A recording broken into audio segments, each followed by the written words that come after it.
Welcome to the Wales and West Photography Show. I've made it. Came for the first time last year and really enjoyed it, so booked to come again this year. 2 days.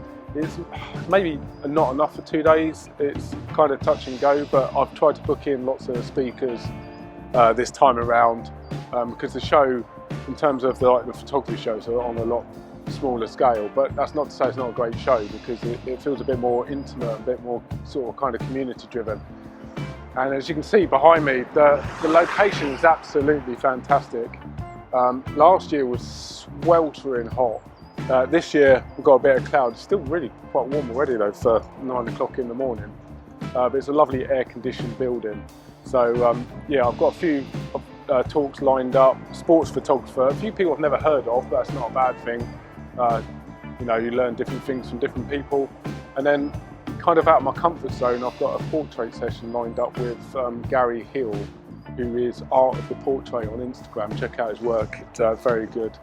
But yeah, I've got a model and automobiles workshop for an hour and a half with off-camera flash.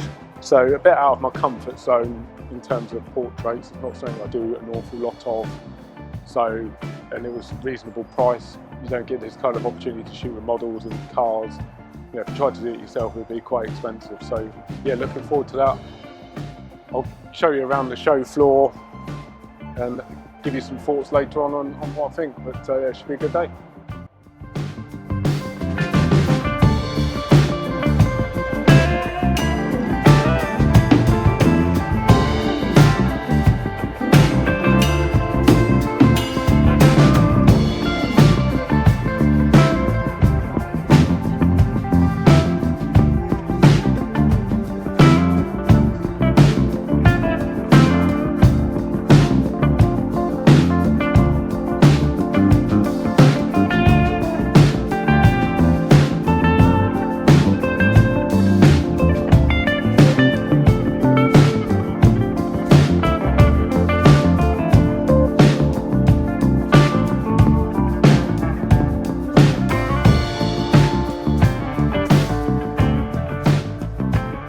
That's day one of Wales and West Photography Show done. I've had a good day. It's been really nice.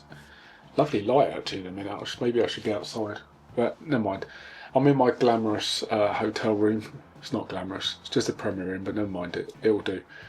So yeah, I've had a really good day. In terms of the show itself, no bigger than last year, no smaller than last year. Very, very similar actually. Very similar layout. Same brands really, Nikon, Canon, Sony. Yeah, there was a few different ones there, but overall, in terms of size and the number of exhibitors, very similar to last year. A main stage, creator stage, same locations as they were last year. The show this year, today anyway, being the Thursday, last year it started at 12. Now I did notice with being the 12 o'clock start, there was quite a queue when it was time to go in. Today it opened at 10. Now there's still a few people queuing to go in, but not at the same level as last year. I'm guessing, you know, being a Thursday a weekday, people working and stuff, that's to be expected. But it was, yeah, throughout the day there was busy moments. In the afternoon, I mean, I left sort of 3:30, and by that time it was starting to quieten down, as you'd kind of expect.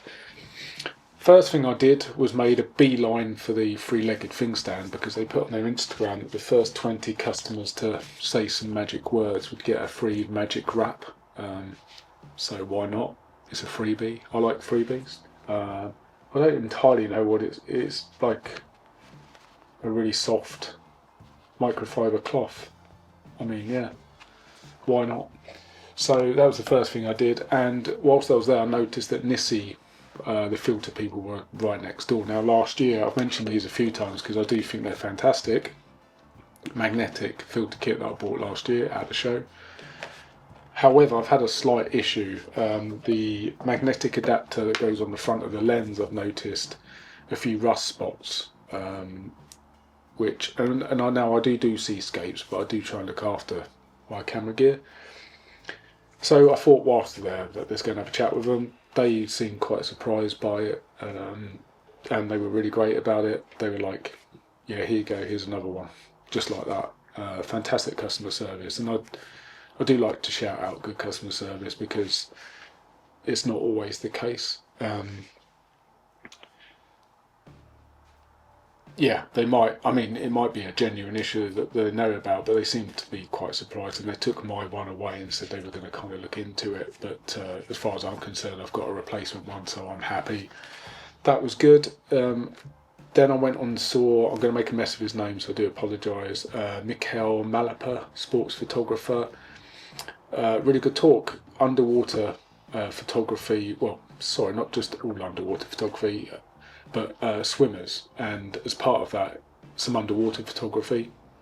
And the thing that really stuck in my head, which I found just incredible, because I've done some panning myself above water, and that's hard enough. But he showed a shot where it panned under the water with swimmers going over, and he'd managed to get the head of the swimmer sharp, but some movement in the rest of the shot, which I just found phenomenal, really, really good. Now, you probably had to take a lot of shots to get a sharp one, because if you've ever tried panning, you'll know what it's like.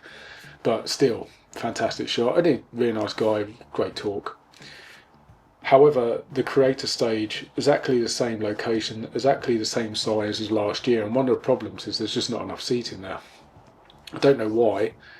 They need to make that area bigger somehow. The main stage has loads of seating, and every time you go past it, there's maybe 20-30% of the seats taken. So maybe it's different on a Saturday. I've never attended on a Saturday, and maybe the main stage is more full on a Saturday because more people can attend. I don't know, but it just seems silly that the creator stage is kind of not got enough seating, and there's some really great speakers on the creator stage. It's not like the main stage is like the place to go for speakers. The creator stage is equally as good, I think. Gavin Hoey was there again today. I mean, that guy seems to get around to all of these events. Fair play to him. He is a fantastic educator, really knows his stuff when it comes to portrait photography. He's so engaging. I mean, I could spend a long time listening to him. I think he's very good like that. However, he was kind of wedged between OM systems and Godox, because his talks are geared towards using OM systems and Godox equipment, so that's fine. But the space they gave him was only wide enough for like a large backdrop, which was fine. He made it work in terms of the portrait shots, because that's how good he is. But you could only have like 5 or 6 people watching, and then there wasn't any room, and people are trying to get past walking down the aisle, so that's just not big enough. Someone like Gavin, who he does draw the names because he is well known, you know, amongst the photography circuit, if you like. Fantastic YouTube kind of channel, you know. He draws the crowds, and he's not been given enough space, so that's something they need to look at. After that, I mentioned at the start that I was going on a workshop with Gary Hill. That was very good. Fantastic Porsche car, great model. Gary Hill was superb, a bit like Gavin, in the sense of just made it look easy.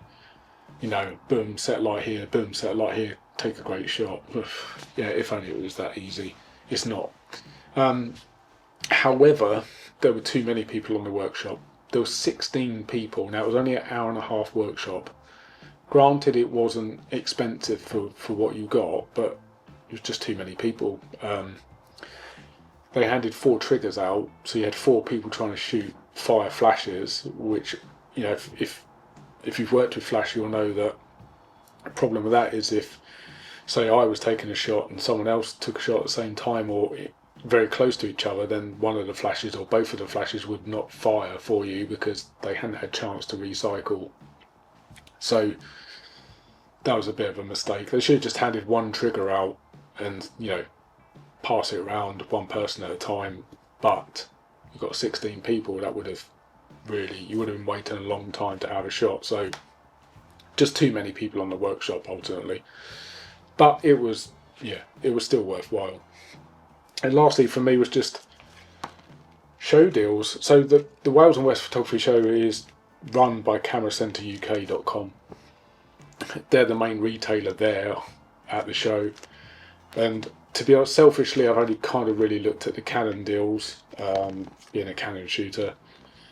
And some pretty decent deals, I think. The one that kind of jumped out at me, not that I'm going to buy one, Canon R3 for 3499. I mean, when that camera came out, I think it was like a £6,000 body. So yeah, some pretty decent savings to be had if you're in the market for some camera gear. And that stand, sometimes the queue there was quite long. People were taking advantage of it. So yeah, but it's not always about gear. So yeah, attending tomorrow. If there's anything worth adding, I'll add it to the video, maybe a bit of voiceover. If not, I'll just put some shots and video up from day one. But yeah, if you attended, let me know in the comments what you thought.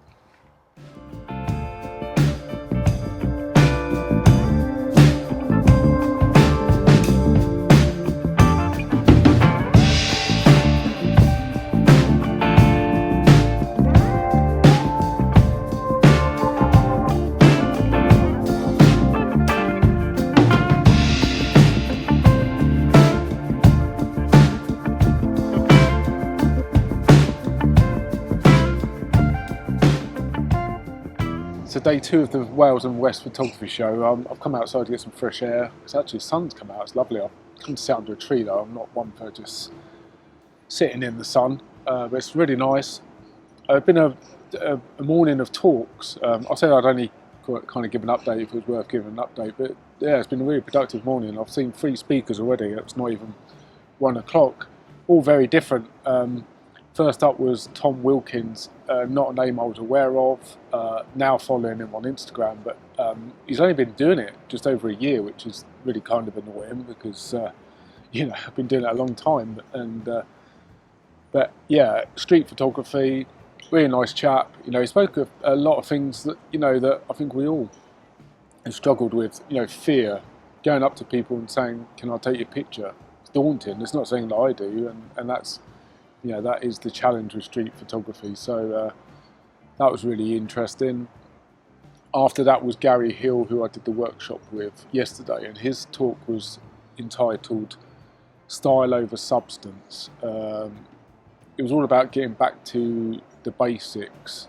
His argument was that there's a lot of gimmicks now in photography, AI, Instagram filters, colour popping, HDR, all these things are just trends, and the images that stand the test of the time are the ones that are rooted in good fundamental photography, lighting, composition, the decisive moment, if you like, connection with the people, and intent.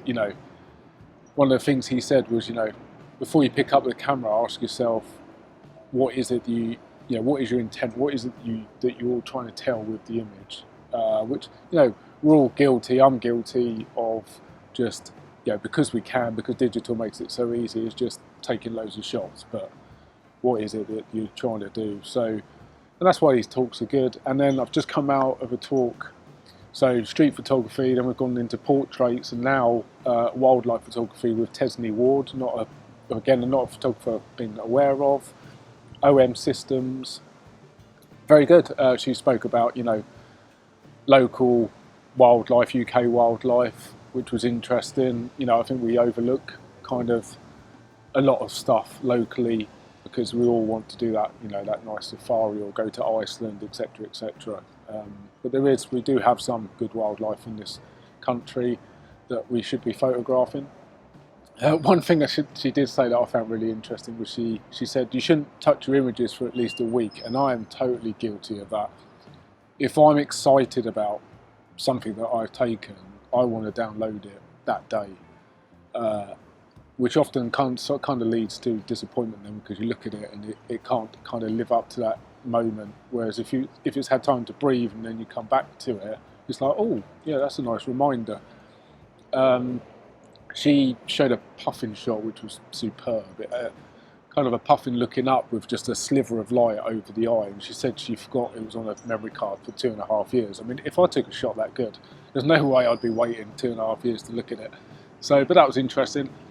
Going back in a minute, 1 o'clock, Paul Browning, I believe, another wildlife one. So just kind of back to back with the talks today. I have purchased some gear. I'm not going to go into what that is at the moment. But I've tried to get a couple of other things. Frustratingly, a lot of the stands here, small rig and PGY Tech on the Holden stand, there are a couple of little things I spotted that I kind of had on my kind of wish list, wanted to have a look at, touch, feel, and they're like, yep, you need to go to Camera Centre UK, who's the retailer, to get it. Go to Camera Centre UK, and on both instances they haven't got it. Now Camera Centre UK are like, yeah, well, we can, we order it today and post it out to you. But kind of defeats the object of it, because you come to these things because you want to be able to touch things, buy it. If I just wanted to just have it delivered to my home, I'd just go on Amazon. So I get that it's very difficult to know what stock to bring to these things, but I think it's a shame.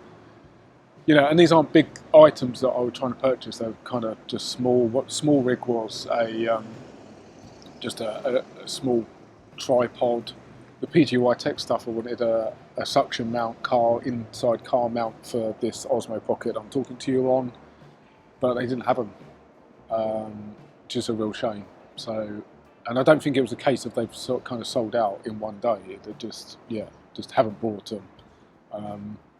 So yeah, but time to get on. So I'm going to go back in. If there's anything worth updating later on, I'll come back on. If not, thank you. So thank you for watching. I hope it gave you a flavour of the show. What I didn't mention is actually free entry. So if you are into your photography or videography, definitely worth attending. If you're near to the ICC in Wales, it's a cracking venue, as I said. It's not a massive show by any stretch of the imagination. It's not going to take you a lot of time to get around the exhibitors. So my advice is plan your day, have a look at what speakers are about, and try and watch as many of those as you can, because that's how you're going to get the most out of the day. If you did attend, let me know what you think in the comments. If you've got any questions about the show, again, drop it in the comments. I'll try and answer. I'll just leave you now with some images that I took across both days. Until the next video, thank you for watching. Take care of yourselves, and goodbye.